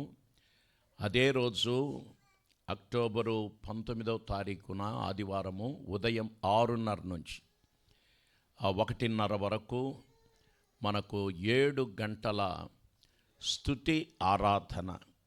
సంవత్సరానికి ఒకసారి మనం అలా నిర్ణయించుకున్నాం కాబట్టి ఆ స్తుతి ఆరాధనలో అందరూ పాల్గొనాలి. ఉదయం 6:30 నుంచి మధ్యాహ్నం 1:30. ఆ రోజు పాస్టర్ అల్లూరి విశ్వప్రసాద్ గారు, పాస్టర్ బేతు వివేక్ గారు, ఇద్దరు దైవజనులు కూడా మన మధ్యకు రాబోతున్నారు. వర్తమానములు, పాటలు వారు పాడతారు, వర్తమానములు అందిస్తారు. అట్లాగే అందరికీ అక్కడే టిఫిన్ మొదలుకొని, కాఫీ మొదలుకొని మధ్యాహ్నం భోజనం వరకు అక్కడే ఏర్పాట్లు చేయటం జరుగుతుంది. ఈ విషయంలో మీ గృహాలతో ఆ ఒక్కరోజుకు అందరూ కుటుంబాలుగా అక్కడికి వస్తే ఎంతో దీవెనదాయకమైన, మనం ఎంతో స్తుతించాలి దేవుణ్ణి, గుర్తుపెట్టుకోండి.